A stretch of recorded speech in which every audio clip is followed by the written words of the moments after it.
Vous êtes sur TV5 Monde, soyez les bienvenus dans ce nouveau numéro de Kiosque, ravi de vous retrouver. Au sommaire, ce dimanche, une année de présidence Trump aux États-Unis. Que faut-il en retenir? Quel est le bilan? En campagne électorale perpétuelle, Donald Trump envisagerait-il déjà de se représenter pour un second mandat? En Roumanie, les sociodémocrates font à nouveau tomber leur propre gouvernement. Quelle est la stratégie de Liviu Dragnea à la tête du tout-puissant PSD? De plus en plus de Roumains quittent le pays, lassés par l'instabilité politique et par la corruption. Peut-on parler d'une fuite des cerveaux? Projet controversé décidé il y a 50 ans, le gouvernement français abandonne l'idée de construire un nouvel aéroport dans l'Ouest. Pourquoi le président a-t-il changé d'avis? Un recul précurseur d'autres abandons? Est-ce aussi la fin de l'idéologie des grands chantiers? Facebook va redonner la priorité aux amis au détriment des marques et des médias. Pourquoi ce changement de stratégie? Une remise en question face aux critiques. Et quant aux médias, sont-ils devenus trop dépendants de Facebook? Voilà pour le sommaire, on en parle avec nos kiosqueurs. Les voici. Jean Stern, rédacteur en chef de La Chronique, le mensuel d'Amnesty International. Vous êtes également chroniqueur radio sur France Inter, ancien reporter, notamment en Europe de l'Est et en Amérique latine. Gérard Leclerc, conseiller éditorial à la revue trimestriel Oui Demain, consacré aux questions sociétales, ancien rédacteur en chef à France 2 et à France 3 et ancien président de la chaîne parlementaire de l'Assemblée nationale LCP. Et puis Ana Navarro Pedro, correspondante à Paris de l'hebdomadaire généraliste portugais Visao. Avant cela, envoyée spéciale permanente pour le quotidien Publico pendant 15 ans déjà à Paris. Merci à vous trois d'être ici en ce dimanche pour nous livrer votre analyse de l'actualité de la semaine. Vous pouvez nous faire part de vos commentaires, vous aussi qui nous regardez, soit sur Twitter avec le hashtag le mot dièse kiosque ou alors sur notre page Facebook. Et d'ailleurs, vous pouvez peut-être déjà répondre à cette question. A-t-on jamais autant parlé d'un président américain? Est-ce qu'on en parle trop? Cela fait 1 an et 1 jour que Donald Trump est entré à la Maison-Blanche. Son équipe de com lui a fait cette vidéo cadeau d'anniversaire.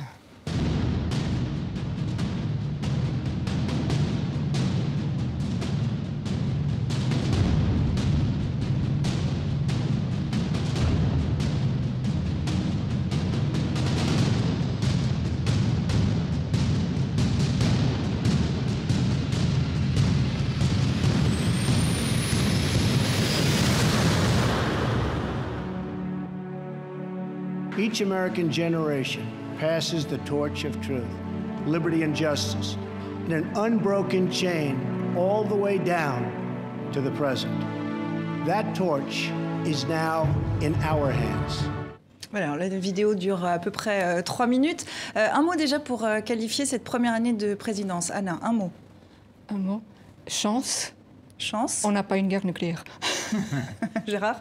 Catastrophique à tout point de vue. Absurde, comme le père Ubu. Bon, on va essayer de faire le bilan de cette première année.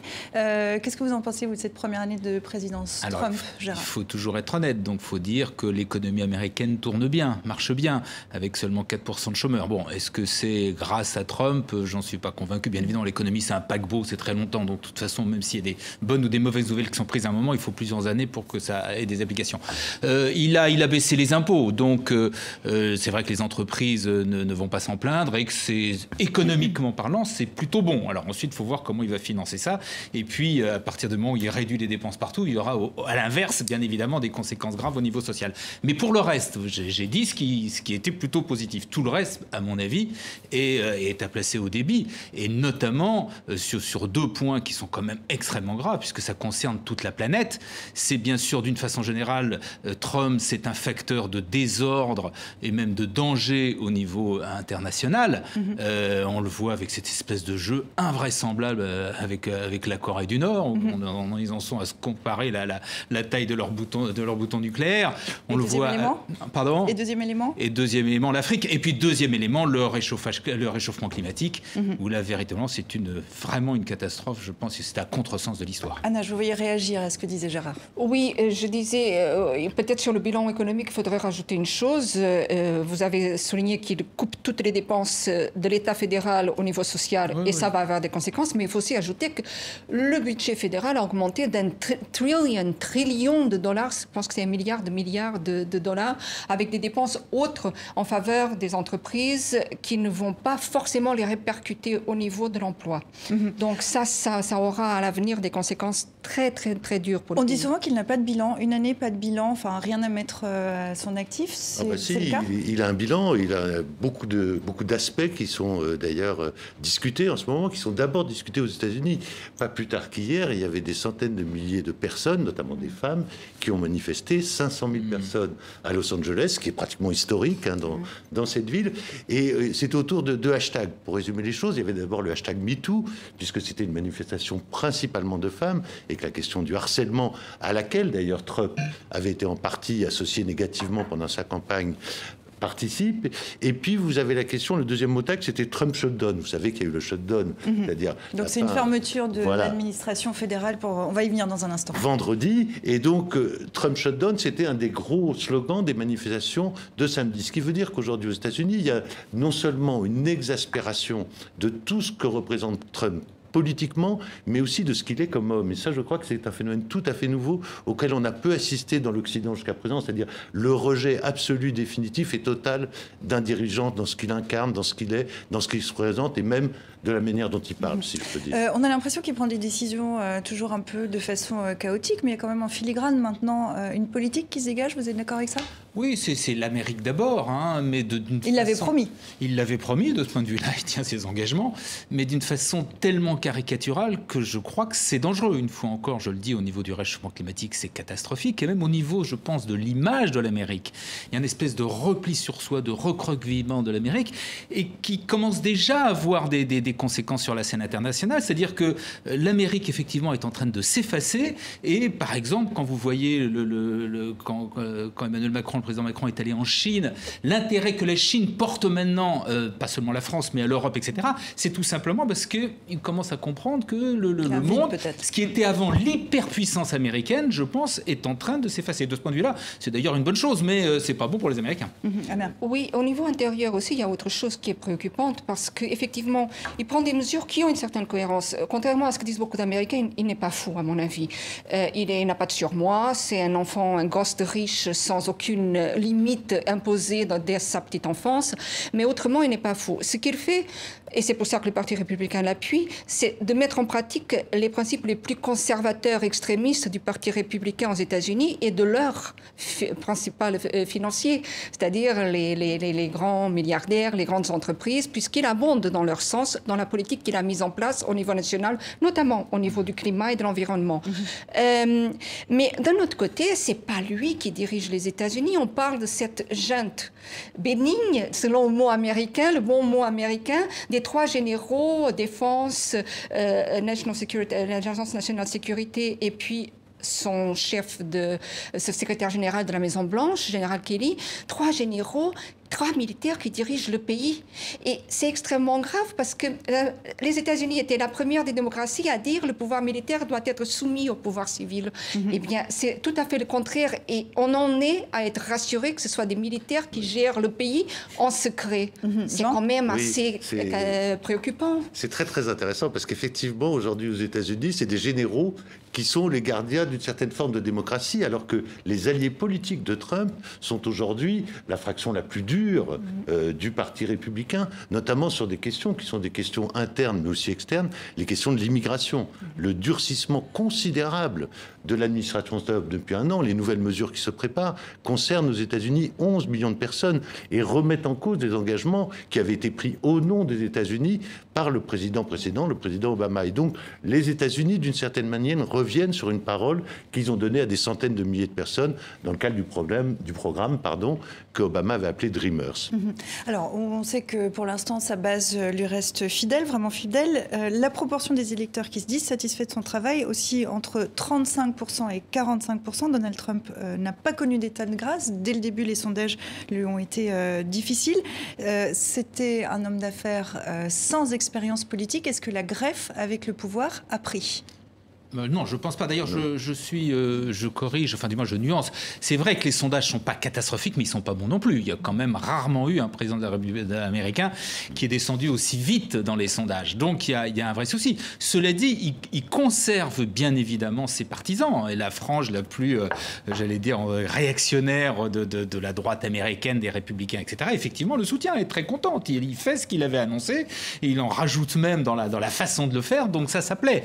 Mais moi, j'attends de voir les élections des midterms qui vont intervenir au mois de novembre prochain. Je pense, et c'est pour ça d'ailleurs qu'une bonne partie des républicains aussi commencent un peu à se révolter contre lui, John McCain et d'autres. S'il y a ce qu'on appelle le shutdown, c'est-à-dire qu'il y a il y a 850 000 fonctionnaires américains qui sont au chômage technique parce que le budget n'est pas voté, c'est justement parce qu'il y a une partie des élections, parce que les républicains sont majoritaires au Congrès américain. Donc si ça ne fonctionne pas, c'est qu'une partie des élus républicains qui n'acceptent pas de suivre. On va regarder justement la une du quotidien américain Chicago Sun-Times. Le shutdown, c'est donc cette fermeture partielle de l'administration fédérale faute d'accord sur le financement temporaire de l'État.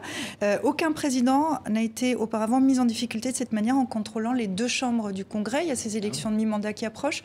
C'est inquiétant pour lui ? Oui, je crois que c'est effectivement très inquiétant pour lui. Et c'est ce qu'on disait, c'est absolument non-maîtrise du pouvoir, des mécanismes du pouvoir. Le fait que ce soit les généraux qui soient encore une fois au pouvoir, et ça je crois que c'est quelque chose qu'en France on ne se rend pas assez compte, dans le reste du monde, c'est aux États-Unis, c'est ces 3 hommes qui font la pluie et le beau temps aujourd'hui, dans toutes les décisions au jour le jour. Je disais cette semaine, si à la fin de son premier mandat, Donald Trump a réussi à éviter une guerre, finalement ça sera tout bénéfice. Ben oui. Mais c'est vraiment mettre la barre très bas, n'est-ce pas? C'est ce que je disais dès le départ, la chance de ne pas avoir une guerre nucléaire jusqu'à présent. Mais c'est vraiment un bilan... Alors, parmi les idées fixes de Donald Trump, on sait, il y a les médias, il règle ses comptes. Il a décerné cette semaine ses Fake News Awards, parmi les lauréats de cette liste noire, les titres considérés comme hostiles par le président américain, notamment le New York Times et la chaîne CNN. C'est aussi une façon de vanter son bilan en décrédibilisant les médias. D'abord, c'est l'hôpital qui se moque de la charité, si j'ose dire, parce que malgré tout, en question fake news, Trump est spécialiste. Et puis je pense qu'il faut s'interroger sur les 2 termes, fake, fausse, erronée et news, nouvelle. Et je crois qu'au contraire, moi je suis en désaccord absolu avec Trump et même avec une partie des analyses sur les questions. Je pense que l'information n'a jamais aussi bien circulé aujourd'hui, qu'elle circule par différents médias, de différents canaux, y compris d'ailleurs par les citoyens qui, aux États-Unis comme ailleurs, reprennent la parole sur les médias sociaux et ailleurs. Gérard, un commentaire là-dessus sur ces Fake News Awards? Oui, c'est-à-dire que c'est assez paradoxal, parce que je suis tout à fait d'accord. Il n'y a jamais eu autant d'informations qui a circulé dans le monde. Il y a tout. Avec notamment, en plus maintenant de ce qui existait avant, bon, non seulement les chaînes d'information des télévisions en continu, mais le Internet et les réseaux sociaux, etc. Donc c'est vrai qu'il y a une masse d'informations qui n'existait pas avant. Cela dit, il y a aussi un vrai souci, parce que justement, la contrepartie, enfin du moins... Bizarrement, le résultat de tout ça, c'est que les thèses complotistes, c'est que les fake news n'ont jamais été aussi nombreuses. Donc il y a un phénomène assez paradoxal, assez étonnant. J'en suis pas si sûr personnellement, mais bon, ça reste à vérifier. Avec les réseaux sociaux, enfin, je sais pas. Alors on va avoir l'occasion d'en parler tout à l'heure. On va parler de Facebook. Pour continuer sur Donald Trump, il avait prévu de célébrer cette année au pouvoir dans sa résidence en Floride, un programme annulé en raison de ce shutdown, un dîner de la victoire Trump, l'occasion d'une levée de fonds de campagne pour la présidentielle de 2020. Est-ce que Donald Trump s'imagine peut-être déjà faire un second mandat? Je crois que oui, absolument. Et il le dit et il se porte déjà candidat. Je pense déjà qu'il y a une fuite en avant. Il sait que tous les problèmes, toutes les casseroles qu'il traîne, la seule façon d'éviter qu'elles viennent jusqu'à lui, c'est justement de rester au pouvoir. Faites référence à l'affaire russe, on l'appelle? Affaire russe, qui je ne pense pas que ce soit une influence. Je pense que les enquêtes qui parlent d'un blanchiment d'argent de la mafia russe par Trump, et ceci bien avant son arrivée au pouvoir, c'est vraiment le cœur du problème. Et donc, ça risquerait de... Donc, pour vous, il s'imagine faire un second mandat? Il s'imagine, il a commencé la levée de fonds, et il en parle depuis des mois. Si vous regardez un peu l'actualité américaine, aujourd'hui, il en parle, il en est absolument persuadé. Gérard? Oui, c'est rare qu'un président se fasse élire pour un premier mandat sans espérer en faire un second. Oui. C'est quasiment la règle générale. Sauf qu'il voulait même pas être élu. Il ne voulait même pas être élu.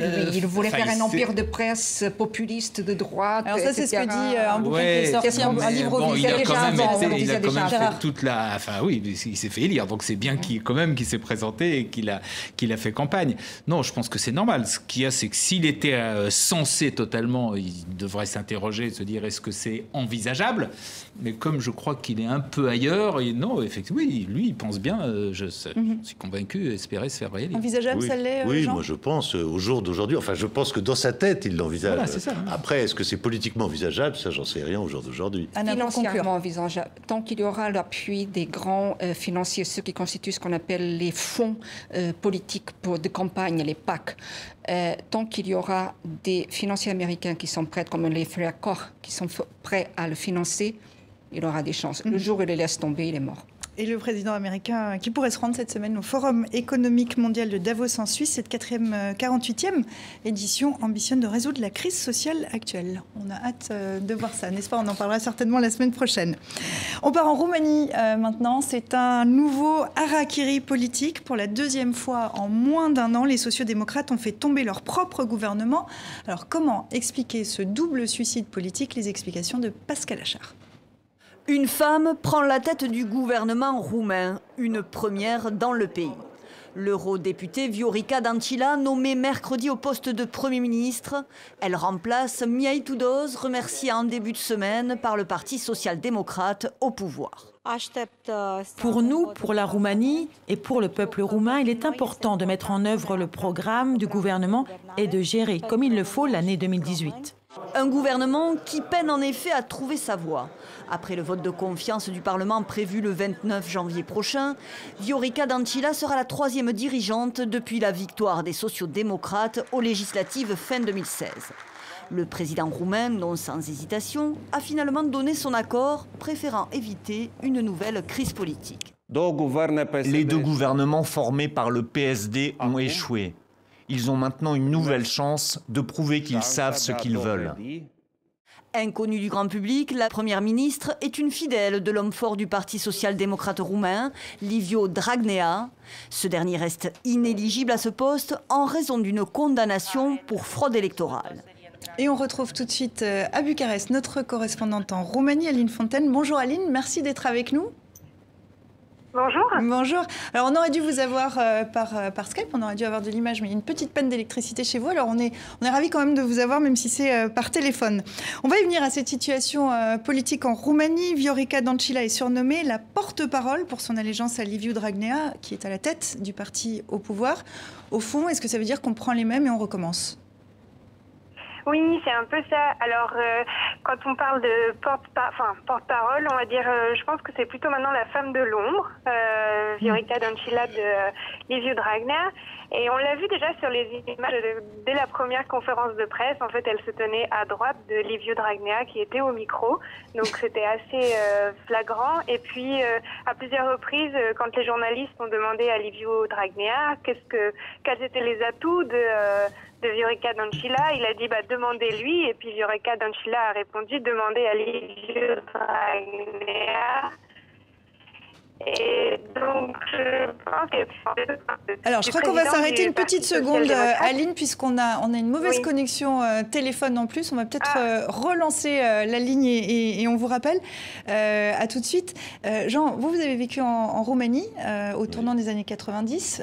Cette situation, années 80, pendant la Révolution. Voilà, exactement. Notamment. Cette situation en Roumanie, aujourd'hui, elle vous surprend ou est-ce qu'il y en avait les prémices déjà ? Pas du tout, parce que d'abord, l'actuel dirigeant, qui était cité à l'instant par Aline Fontaine, Dragnea, est un homme politique corrompu. Et si c'est cette femme qui le remplace comme Premier ministre, c'est tout simplement parce qu'il ne peut pas occuper le poste, puisqu'il s'est le coup de nombreuses procédures judiciaires.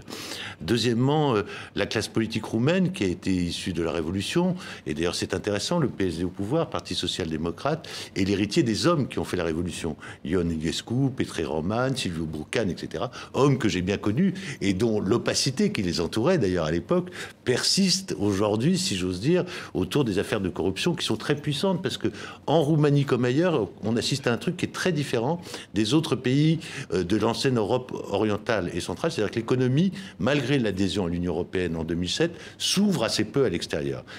L'économie polonaise, l'économie hongroise, l'économie de la République tchèque est beaucoup plus ouverte. La Hongrie et la République tchèque sont entrés dans l'Union européenne 3 ans seulement avant la Roumanie. L'économie hongroise ou l'économie tchèque est ouverte à 90%, l'économie roumaine est ouverte à 44% seulement. Donc on voit bien qu'il y a une classe politico-économique locale qui a gardé le pouvoir et qui le garde en partie avec la corruption. On retourne à Bucarest auprès de notre correspondante Aline Fontaine. Aline, la décision du président Iohannis de redonner une chance au SPD est très critiquée auprès des Roumains. Pourquoi pas l'option d'élection anticipée?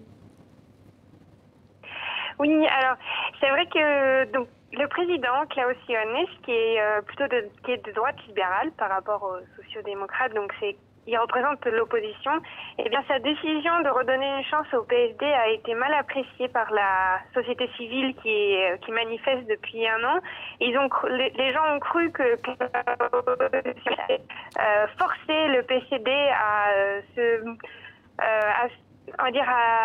créer des rivalités au sein du parti, parce que tout le monde n'était pas pour la nomination de Viorica Dăncilă, mais Liviu Dragnea a eu le dernier mot, et les gens espéraient que Klaus Iohannis les force à se cliver.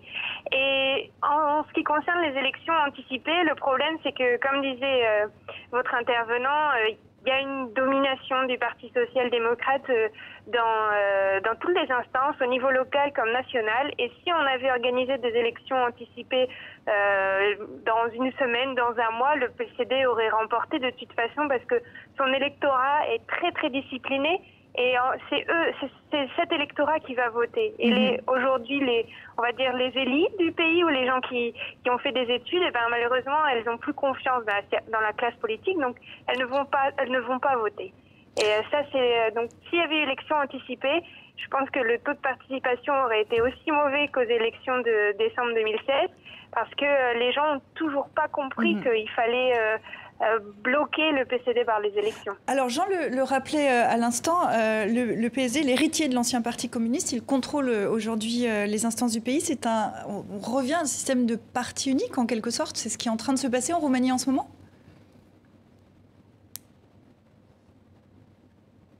Aline, je pense qu'on a perdu Aline encore, mais peut-être que vous pouvez nous répondre, non, à l'aune de je dirais pas ce que vous avez vu là-bas au tournant des années 80. Oui, je dirais pas On va revenir vers vous, Aline. Je dirais pas système de parti unique, le mot me semble un peu fort malgré tout, mais en tout cas, il y a une réalité sociologique de la Roumanie dont Ceausescu, qui avait été viré du pouvoir en 89, avait parfaitement pigé la nature, c'est la paysannerie.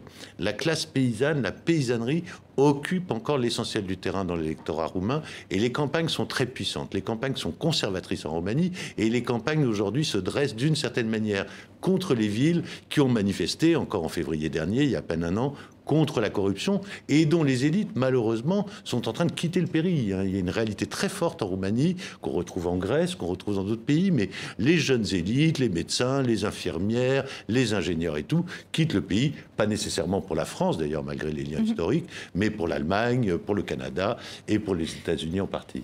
Gérard ? Oui, c'est dommage, c'est intéressant, tout ce qui est dit est vraiment intéressant, parce que ça interpelle en même temps, parce que la Roumanie est un pays qui, au point de vue économique, semble s'en sortir plutôt bien. Alors, j'ai bien entendu ce que vous avez dit sur effectivement, une économie qui est encore assez refermée sur elle-même, mais ils ont un taux de croissance de 5,7%, quoi. Il n'y a pas beaucoup de pays en Europe, je crois que ça doit même être celui qui a la plus forte croissance des pays européens. Donc, c'est assez étonnant. Ouais. 4,4, moi j'ai comme chiffre, mais c'est effectivement une bonne croissance pour l'Europe. En Europe, c'est plutôt intéressant. Ce qui m'interpelle, c'est cette capacité de mobilisation des villes. Pour le coup, j'ai écouté ce que vous avez dit concernant pour protester contre la corruption des partis politiques, mais ce qui n'existe pas dans les pays qui ont connu très longtemps une dictature et qui sont des démocraties assez récentes par rapport au reste de l'Europe. Mais ce que je ne comprends pas, c'est pourquoi il n'émerge pas quelqu'un comme en Espagne, comme en Italie, que n'émergent pas d'autres partis politiques ou d'autres personnalités. Est-ce que vraiment les partis de gouvernement parlementaire ont vraiment une main de fer là-dessus? Il y a un parti libéral qui est plus moderne, qui est plus ouvert, plus européen, et dont le président de la République est d'ailleurs issu. Mais structurellement, l'électorat roumain, l'électorat paysan roumain, l'électorat des petites villes roumaines est un électorat extrêmement conservateur. Voilà, et ça implique beaucoup de choses. On va retourner auprès d'Aline à Bucarest. Aline, plus de 30 000 Roumains ont manifesté hier à Bucarest et à travers une dizaine de villes du pays. C'est beaucoup moins qu'il y a un an. Est-ce que ça veut dire qu'il y a un essoufflement de la contestation ? Oui, je pense qu'il y a un essoufflement parce que alors en plus il fait pas très beau ici et les gens ont du mal à se mobiliser quand la météo n'est pas favorable. Mais surtout, je pense que la désillusion cette semaine, ça a été comme le président qui a lâché la population en fait. Et il faut donc, par rapport à ce que disaient vos intervenants, il y a une petite opposition qui est en train de naître en Roumanie. C'est très intéressant. Il y a un parti qui s'est formé avant les élections de décembre 2016, qui s'appelle Union Sauver la Roumanie. C'est des gens qui sont issus de la société civile. Ils n'avaient jamais eu de mandat électoraux auparavant. Ils ne sont pas trempés dans des affaires de corruption. C'était la condition.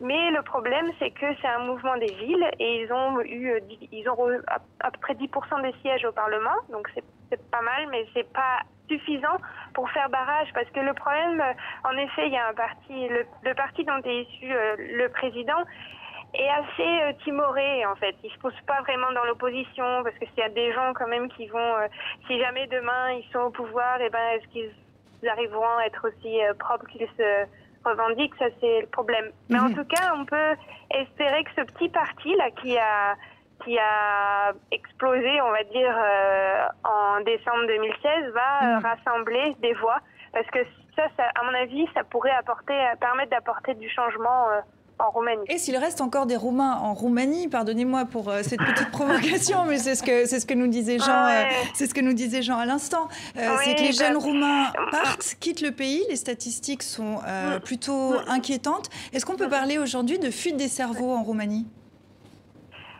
Oui, malheureusement, moi je peux vous dire que déjà cette semaine, je connais 2 ingénieurs qui m'ont dit vouloir partir. De toute façon, ils se sont dit maintenant c'est fini, on va partir, c'est plus la peine de rester ici. Et malheureusement, oui, dans le personnel médical, ça c'est évident, mais aussi les chercheurs, il y a énormément de chercheurs scientifiques, d'ingénieurs qui partent pour réaliser des doctorats à l'étranger, puis qui restent bien souvent. Et ça, c'est le problème, parce que c'est ceux-là qui aujourd'hui se mobilisent, c'est eux qui sortent dans la rue, mais qui sont désabusés en fait. Ici, c'est pas possible. Merci beaucoup Aline d'avoir été avec nous depuis Bucarest. On vous souhaite de retrouver l'électricité très vite, puisque vous nous le disiez, il ne fait pas très beau chez vous. À très bientôt. Je précise pour terminer sur ce thème que c'est dans 8 jours que Viorica Dăncilă doit obtenir l'investiture du Parlement. C'est en principe une formalité. Elle deviendra ainsi la première femme à diriger un gouvernement roumain, mais aussi le 3e Premier ministre en moins de 7 mois donc. On part en France. Le 3e plus gros aéroport du pays ne poussera pas dans le bocage proche de l'agglomération de Nantes. Le gouvernement annonce l'abandon de Notre-Dame-des-Landes, un projet qui traîne et qui divise le pays depuis une 40aine d'années. C'est l'histoire de la plus vieille lutte de France. Elle débute dans les années 60 avec un projet de grand aéroport pour remplacer celui de Nantes-Atlantique. En 74, les élus locaux rêvent en grand et créent une zone d'aménagement différée, une ZAD, ouvrant la voie aux expulsions des paysans. Ils sont obligés de partir, de toute façon. Ils sont obligés de partir. Chercher un autre endroit pour habiter. Finalement, le bonheur restera dans le pré jusque dans les années 2000 et l'ouverture d'un aéroport prévu 11 ans plus tard. C'est le début de la grande mobilisation et des grands rassemblements réunissant paysans et altermondialistes. Petit à petit, tout ce petit monde décide de mener la lutte sur place. C'est le temps des campements remplacés par des cabanes qui vont réunir jusqu'à 40 000 zadistes. Le bras de fer entre l'État, anti- et pro-aéroport, se réglera par un référendum en 2016, gagné par les pro-Notre-Dame-des-Landes. C'est un peu mettre de l'huile sur le feu et j'ai peur aussi qu'il y ait de la confusion, c'est-à-dire que les gens, est-ce qu'ils vont voter contre l'aéroport ou contre la ZAD? Viendra ensuite la lutte devant les tribunaux pour éviter une nouvelle fois les expulsions. Nous sommes en janvier 2016 et les agriculteurs n'obtiendront que 2 mois de répit. Tout d'un coup, là, le juge, il a rayé 5 générations de Fresno, là, ben voilà.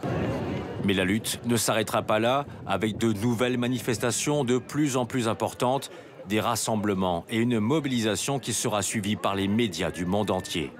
Il n'y aura pas d'aéroport à Notre-Dame-des-Landes. Une lutte qui aura donc permis de sauver beaucoup plus qu'un bocage nantais. Alors Gérard, expliquez-nous pourquoi ça fait 4 décennies que ce projet bloque. Parce que les temps ont changé.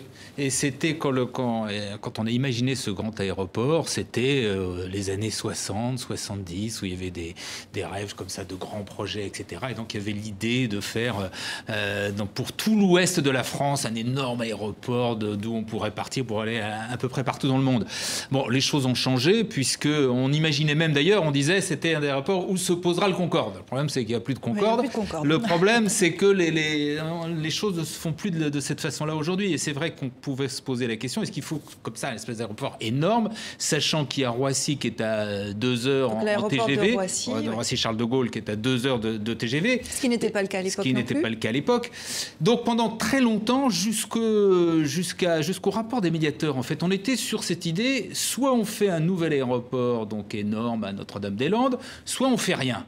Et c'est là-dessus qu'a eu lieu le référendum, référendum qui n'a concerné qu'un seul département, le département de la Loire-Atlantique, où il y avait l'aéroport, et où il y avait comme question, est-ce que vous voulez Notre-Dame-des-Landes ? C'est-à-dire qu'il n'y avait pas d'autre alternative. Et donc, c'est vrai que la décision qui est prise, finalement, de ne pas construire Notre-Dame-des-Landes, de ce point de vue-là, pose un problème un peu démocratique, puisqu'il y a eu une consultation qui a dit quelque chose, et on fait l'inverse. Bon, c'est un petit peu gênant. En même temps, c'est pas la première fois, on l'a fait pour le traité constitutionnel, notamment européen, ce qui effectivement, là aussi, pose un problème. Mais en même temps, c'est vrai qu'on peut dire que la question qui était posée n'était pas forcément la bonne, puisque le périmètre qui avait été choisi n'était pas forcément long, etc. Mais surtout, au-delà de tout ça, je crois que la vraie leçon de tout ça, c'est que les choses ont changé, qu'on peut très bien, à partir de l'aéroport existant nord-atlantique, l'agrandir. Et Genève peut recevoir 17 millions de voyageurs par an pour un aéroport qui est à peu près le même que celui de nord-atlantique. Donc c'est la décision qui a été prise. Donc c'est une décision qui a été prise qui, d'un point de vue... Moderniser l'aéroport qui est déjà Moderniser existant. celui qui existe déjà et ne pas construire un énorme truc qui, quand même, c'était sur 1600 hectares quand même de terre. Donc peut-être surdimensionné. À l'époque, on veut lutter contre le réchauffement climatique, contre la bétonisation du pays, etc., etc. Alors on va y venir, justement. Je pense, dans l'ère du temps. L'ère du temps, c'est Emmanuel Macron, président depuis un peu plus de 6 mois, 7 mois. En juillet dernier, à peine arrivé au pouvoir, il avait remis en cause cette idéologie des grands chantiers. Il avait dit, je le cite, « Il faut sortir de la fascination pour les modèles d'hier ». C'est une remise en cause de la politique générale de ces dernières années, en fait. Ah oui, et je trouve que c'est ça qui est intéressant dans l'affaire Notre-Dame-des-Landes, surtout que ça se passe dans le Grand Ouest, vous l'avez dit, précisément en Bretagne, région qui a été probablement une des régions qui s'est le plus développée en France depuis la Seconde Guerre mondiale, qui a eu une croissance extraordinaire, un développement extraordinaire, amené, soutenu, développé par l'État. La Bretagne, par exemple, a eu un réseau de routes qui sont aujourd'hui encore des 4 voies gratuites. C'est une spécificité bretonne. Beaucoup d'équipements, les 2 TGV qui vont à Rennes et qui ensuite sont en voie rapide, vont être en voie rapide jusqu'à Brest d'un côté, Quimper de l'autre, etc., etc. Ce modèle-là a été très soutenu par les Bretons. Il a été très soutenu par les grandes institutions bretonnes, le Crédit Agricole, Ouest France, le Parti démocrate chrétien d'abord, socialiste ensuite, les grandes familles bretonnes, les Bolloré notamment, mais pas seulement, les Hutin, les Leclerc, les Gourvenec, etc. Et ce projet aujourd'hui, il est en panne. Pourquoi ? Parce que ce projet a été construit sur un modèle de développement intensif, sur un agrobusiness intensif, et qu'aujourd'hui les Bretons n'en veulent plus.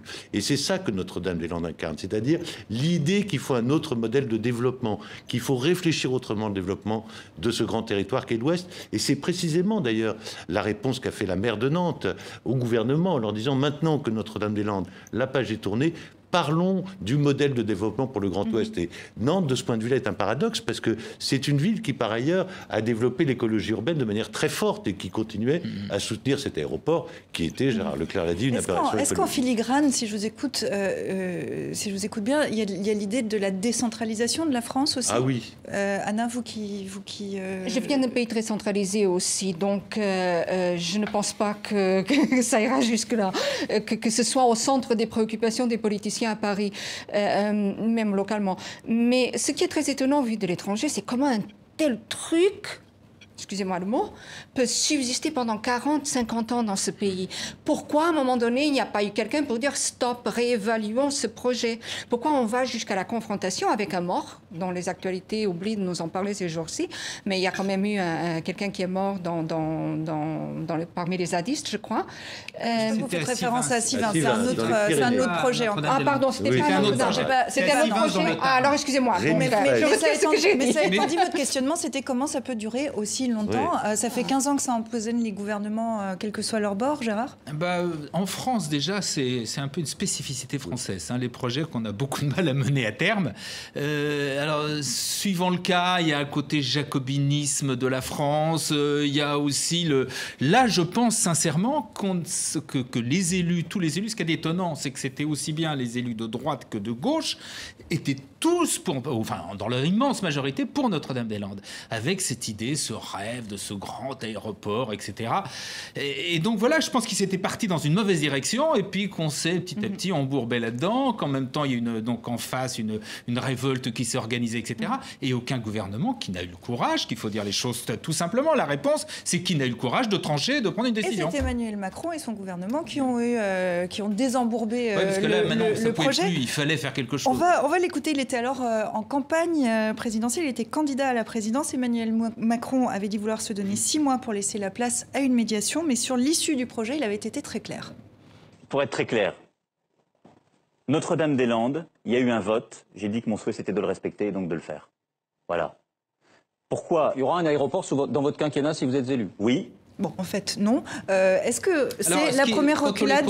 Est-ce que c'est la première reculade d'Emmanuel Macron, comme on a pu le lire dans la presse? Ouais, c'est en tout cas la première un peu spectaculaire.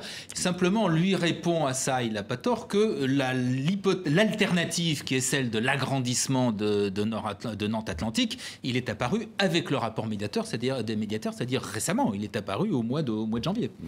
Cette médiation, c'est quelque chose de nouveau dans la façon de gouverner en France aussi, le fait de passer par une médiation? C'est quelque chose d'assez nouveau. Ça ce qu'il y a d'intéressant, c'est effectivement que la solution de l'agrandissement de l'aéroport de Nantes, qui est quand même sur le papier depuis de nombreuses années, n'avait jamais été prise en compte par l'État. Ça, c'est vrai.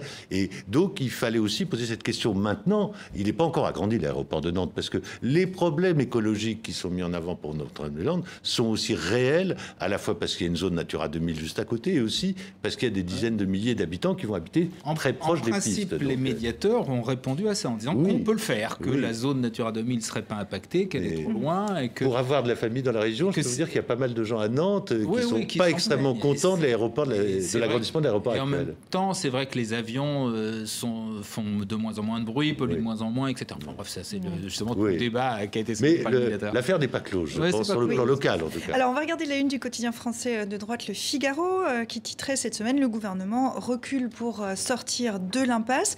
Comment Emmanuel Macron et son Premier ministre Édouard Philippe expliquent et communiquent sur ce choix? Ils le font ils détournent un petit peu le problème en disant on a tranché. Leur grand argument, c'est de dire ça fait 50 ans que vous n'avez pas été tranché. Là, au moins, on a tranché. Voilà. Et le deuxième, c'est de dire... Donc, mieux vaut une décision, quelle que soit la Voilà. Et la réponse, deuxième, c'est de dire on ne cède pas aux zadistes puisque les zadistes vont être évacués. Bon, en fait, ils sont en train de négocier pour l'instant pour que tout ça se passe bien. Mais effectivement, la zone va être évacuée, oui.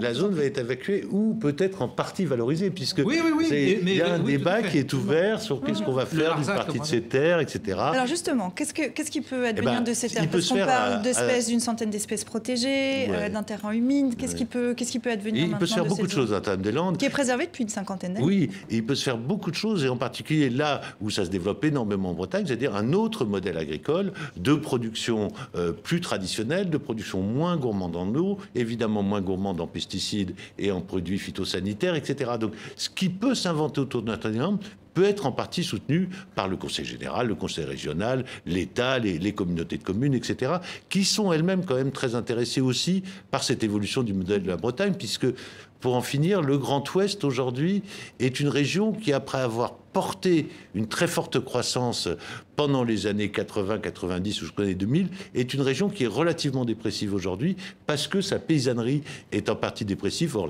la paysannerie en Bretagne, c'est quand même le sel de la terre. Dernière question pour conclure là-dessus, je vous la pose à vous, Gérard.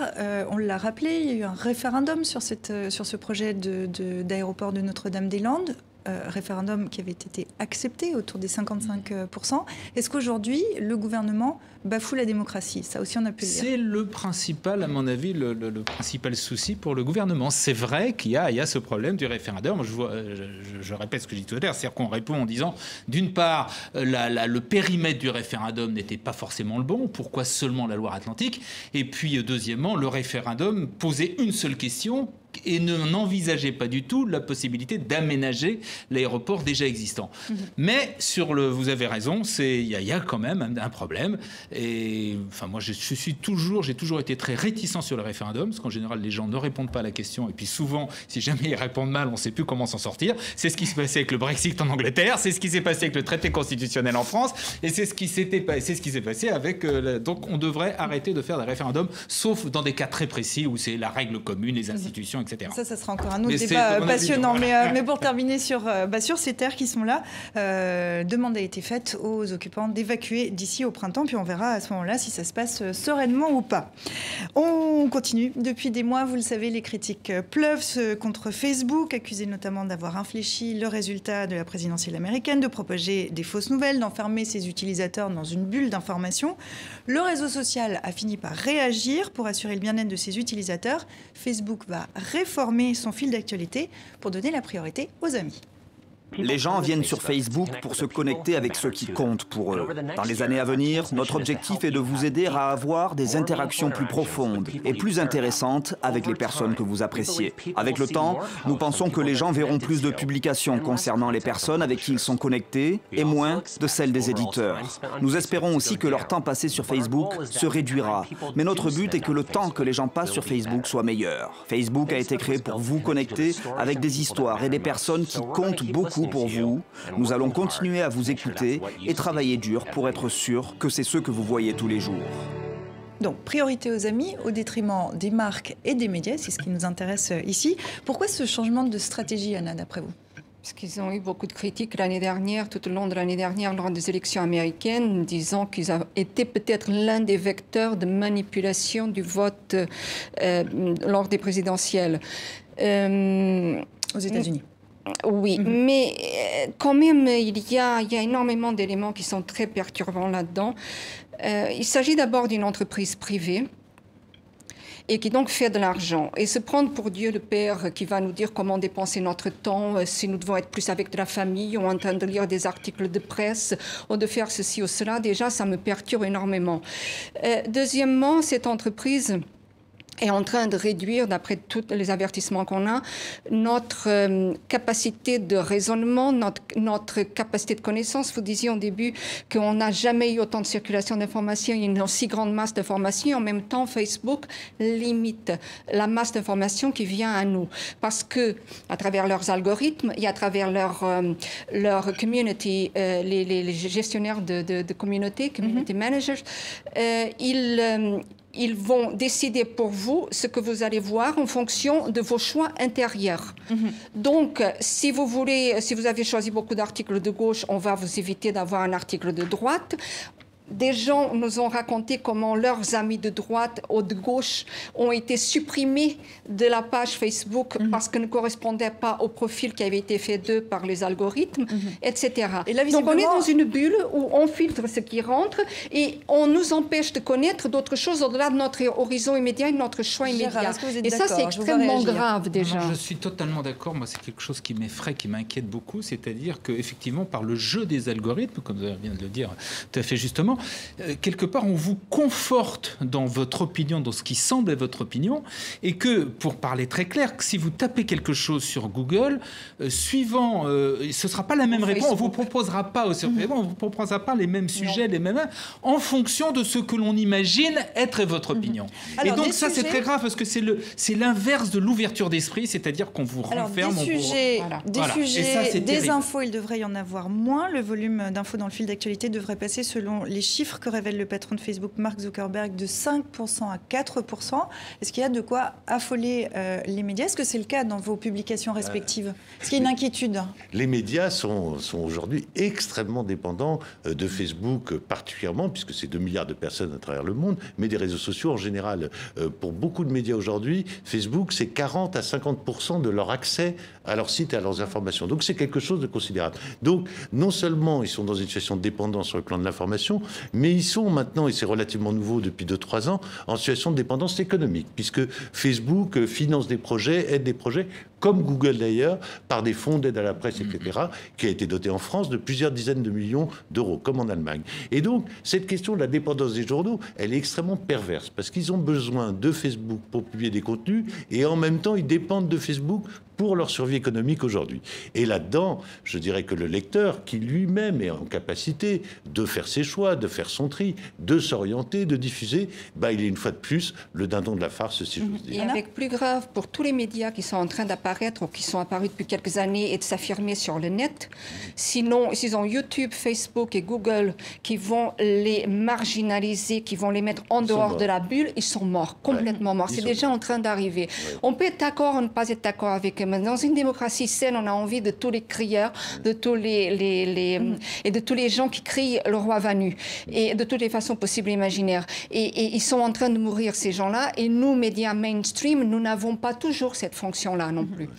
Et ça pose en creux, parce que derrière, pour moi, cette question essentielle, la question de la neutralité du web. C'est-à-dire à quel moment les Nations Unies vont ériger des règles que les gouvernements seront tenus de respecter pour l'accès libre et identique pour tout le monde au web, quel que soit le média. Mais il y a encore quelque chose de plus pervers derrière tout cela, c'est que des entreprises comme Google, Facebook, YouTube, qui sont gratuites pour nous, eh bien, elles font leur argent immense, parce que ce sont des États-nations, quasiment, ces entreprises. Elles font leur argent sur les éléments que nous leur donnons gratuitement, c'est-à-dire les informations sur nous-mêmes, la metadata, qui ensuite va être utilisée, par exemple, pour nous mettre des petites annonces, si vous voulez, dans la façon la plus simple, correspondant à nos recherches, mais pas que cela. Par exemple, vous savez que cette data bien analysée peut permettre de vous alimenter avec des articles de presse au moment des élections qui peuvent influencer votre vote. Et ça, c'est beaucoup plus grave que peut-être les petites influences, les petits articles qui sont parus par la Russie dans les médias américains au moment des médias. Il y a présidentielles. une part de responsabilité. Peut-être tout d'un coup, ça a été un peu le Graal, un accès à une audience par des médias en crise. Est-ce qu'avec cette décision, alors on va voir aussi en quoi ça consiste, pour l'instant ça n'est encore pas appliqué, on n'est pas encore sous le nouvel algorithme, mais est-ce que ce n'est pas une belle opportunité aussi pour les médias de se remettre en question dans la façon de communiquer, d'aller chercher leur audience? Médias en crise encore, pour la plupart du temps. Je crois que c'est malheureusement aujourd'hui plus compliqué que ça, c'est pas simple, et effectivement tous les médias veulent absolument être présents sur les réseaux sociaux. Voilà, pour parler de mon tout petit exemple personnel, quand j'ai dirigé LCP, l'un de mes gros soucis c'était ça, comment fait-on pour apparaître, pour être sur les réseaux sociaux? Et on a embauché un community manager, etc. Donc maintenant, on est pris dans le système. Et donc, ça va être très compliqué. Je ne sais pas comment on va en sortir. Moi qui m'occupe d'un modeste mensuel en papier, dont je suis fier d'animer et diriger, l'audience de la page Facebook d'Amnesty International France est 10 fois supérieure au journal aujourd'hui. Donc c'est pour tout le monde la même chose. Nos papiers, on est aujourd'hui à un moment où 2 grands journaux parisiens, l'équipe est en très grande difficulté, et Le Monde se pose la question, plus ou moins ouvertement, de savoir s'il va continuer d'ici 3 ans son édition papier. Donc on est de toute façon passé à un autre moment de l'histoire des médias aujourd'hui. Alors il y a peut-être une solution, parce que tout est économique, sont des entreprises privées, et elles sont en situation d'oligopole si on les prend globalement, mais de monopole pour chacune dans son domaine. Et c'est ce monopole qu'il faudrait casser en finançant des entreprises rivales qui seraient en open source et qui n'auraient pas une gestion des codes d'éthique ou des recherches d'éthique au sein d'entreprises privées sans qu'on sache qui y est, pour quelles raisons. Petite parenthèse là-dessus, permettez-moi, Facebook sous-traite en Philippines, la gestion de la censure de certains éléments qui paraissent sur les pages de ses adhérents. Vous vous rendez compte du système. Donc, il y a déjà Minds qui commence à sortir en open source et qui pourrait être une alternative à Facebook. Alors, qu'est-ce que c'est? Minds, c'est justement une sorte de Facebook, mais qui est en open source et donc qui permet, qui a besoin d'investissement et d'autres adhérents pour pouvoir aussi avoir des pages individuelles d'entreprises, de journaux, pour pouvoir contourner contourner Facebook, voilà. Mais rester sur une logique de réseau social. Il y a DuckDuckGo aux États-Unis qui est en open source, qui est indépendant donc de financement et qui essaye comme moteur de recherche de fournir quand vous tapez un mot, de vous fournir des éléments qui ne sont pas dépendants ni des algorithmes qui étudient votre profil, ni des annonceurs, ni de la vente de cette metadata à des gens, à des entreprises de manipulation, etc. Donc ce serait une possibilité, mais il faut les financer. Oui. On voit d'ailleurs que dans beaucoup de médias récents qui sont apparus ces 10 dernières années, le média en lui-même est un réseau social. On peut prendre l'exemple de Mediapart, qui est un média qui s'est créé sur le web, qui est un pure player, comme on dit, qui n'a pas d'existence papier, qui gagne de l'argent, donc qui est rentable aujourd'hui. Mais Mediapart est aussi un réseau social avec des blogs de lecteurs, des espaces de forums, de commentaires extrêmement puissants. Et il y a très nombreux médias qui sont comme ça. Le Figaro Vox, par exemple, est un espace du Figaro qui est l'espace le plus fréquenté aujourd'hui sur le site internet du Figaro. Pour terminer, on a beaucoup entendu ces derniers mois que Facebook était devenu un média. Est-ce qu'aujourd'hui, avec ce changement d'algorithme, ils admettent qu'ils n'en sont pas un, qu'ils ne sont ni un média, ni un diffuseur d'informations? Pour moi, Facebook, c'est avant tout un support, je dirais. Et le fait que ça soit un support devrait permettre une régulation qui soit une régulation dans laquelle les États et les utilisateurs pourraient avoir leur mot à dire. Anna ? Facebook aura toujours un problème, que ce soit un support, que ce soit un média, que ce soit une plateforme d'échange. Il aura toujours le problème, et toutes les autres plateformes qu'on puisse créer alternatives auront ce problème, c'est celui d'avoir une ligne entre une violence verbale et des discours de haine, et de tracer la ligne entre cette partie-là sombre de ce qui se passe sur le net et une censure de plus en plus grande. Et donc, il y aura toujours ce problème, mais c'est à nous tous d'y réfléchir, et aux chercheurs aussi. Et c'est la taille aussi, peut-être, qui fait la différence. Alors, ce nouvel algorithme n'est pas été testé pour l'instant encore. Un test est mené dans 6 pays, la Bolivie, le Cambodge, le Guatemala, la Serbie, la Slovaquie, le Sri Lanka, et on verra donc normalement dans quelques mois quel impact aura ce nouvel algorithme sur Facebook, sur nos propres pages, et puis celle de Kiosque. On vous attend nombreux pour nous faire part de vos commentaires tant que vous nous voyez et tant que vous nous trouvez encore. Je vous propose qu'on termine cette émission comme toujours avec le formidable Dilemme, la semaine de Dilemme en dessin. On va regarder tout de suite ce qu'il a retenu de l'actualité. Dilemme qui revient évidemment sur les 1 an de la présidence Trump, une année noire pour la démocratie américaine, nous dit-il. Une année noire, la preuve que je ne suis pas raciste, explique le président américain. Donald Trump, cette fois sur l'aide financière aux Palestiniens. D'abord la capitale et maintenant les capitaux. La capitale, c'est Jérusalem. On pense à la décision de Donald Trump. Et voilà, ce couple se désole devant le mur de séparation. Washington, pourquoi Dilemme nous fait ce dessin? C'est parce que Washington a décidé de geler plus de la moitié de ses versements à l'agence onusienne pour les réfugiés palestiniens. La Turquie, maintenant, c'est une actualité de ce week-end qui lance une offensive terrestre et aérienne contre une milice kurde en Syrie. Ils sont par là, dénonce ce combattant du groupe État islamique tout à fait courageux. Et puis en France, le projet du gouvernement qui vise à rendre plus strictes les conditions d'accueil des migrants. Ce projet fait polémique. Le président prône la fermeté et l'humanité. La formule n'est pas neuve, Jean.